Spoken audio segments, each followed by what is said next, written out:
லால் சலாம் படம் சுத்த போராக இருக்கும்னு நினச்சேன். ஆனால் ஐஸ்வர்யா ரஜினிகாந்த் அதை அவ்வளோ அழகாக எடுத்து வச்சுருக்காங்க அப்படின்னு ஏஆர் ரஹ்மான் ஒரு விஷயத்த சொல்லியிருக்கிறாரு.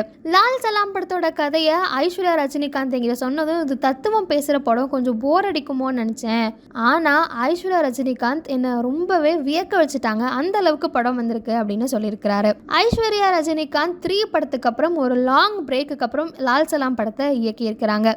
இந்த படத்தில் சூப்பர் ஸ்டார் மொய்தீன் பாயா நடிக்கிறாரு. ரொம்ப நாளைக்கு அப்புறம் கிட்டத்தட்ட முதல் முறையாக சூப்பர் ஸ்டார் ரஜினிகாந்த் ஒரு முஸ்லிம் கதாபாத்திரத்தில் நடிக்கிறனாலேயே இந்த படத்துக்கான எதிர்பார்ப்பு அதிக அளவில் இருக்குது அப்படிங்கிறத மறுக்க முடியாது. விஷ்ணு விஷால், விக்ராந்த்னு நிறைய பேர் இருந்தாலும் இந்த படத்தில் சூப்பர் ஸ்டார் நடிக்கிறாரு அப்படிங்கிறதுக்காகவே இந்த படத்துக்கான எக்ஸ்பெக்டேஷன்ஸ் ரொம்பவே இருக்குது. இந்த படத்துக்கு ஏஆர் ரஹ்மான் இசையமைக்கிறாரு. இதில் நம்ம 90s ஏஆர் ரஹ்மானை நம்ம மறுபடியும் பார்க்க முடியும். அந்த அளவுக்கு ஏஆர் ரஹ்மான் இசையமைச்சிருக்கிறாரு அப்படின்னு ஐஸ்வர்யா ரஜினிகாந்த் சொல்லியிருந்தாங்க.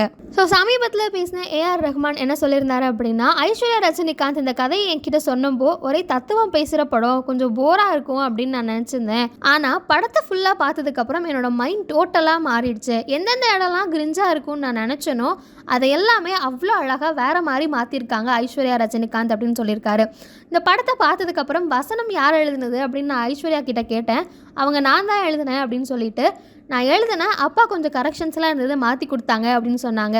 எனக்கு அப்போ தான் புரிஞ்சுது இது ரஜினி சாரோட ஞானம், அவரோட இன்ஃப்ளூயன்ஸ் அப்படிங்கிறது. ஸோ ரஜினிகாந்த் சார் எப்போவுமே எல்லாத்தையுமே மதிக்கக்கூடியவர். ஒவ்வொரு படத்துக்கும் எல்லாத்தையும் ரிசர்ச் பண்ணி அவ்வளோ மெனக்கிடக்கூடியவர். நான் முன்னாடி இந்த படம் போராக இருக்கும்னு நினச்சிருந்தேன். ஆனால் படத்தை பார்த்ததுக்கப்புறம் என்னுடைய எண்ணம் தப்புன்னு எனக்கு புரிஞ்சிருச்சு அப்படிங்கிற மாதிரி ஏஆர் ரஹ்மான் ஒரு விஷயத்த சொல்லியிருக்கிறாரு. சமீபத்தில் தான் லால் சலாம் படத்தோட ஆடியோ லான்ச் நடந்தது. ஸோ அதில் ஐஸ்வர்யா ரஜினிகாந்த் சொல்லியிருந்த விஷயம் சோஷியல் மீடியாவில் ரொம்பவே வைரலாக போச்சு. எங்கள் அப்பா சங்கி கிடையாது, அவரை சங்கின்னு எல்லாரும் சொல்கிறத என்னால் தாங்கிக்கவே முடியல அப்படின்னு சொல்லியிருந்தாங்க.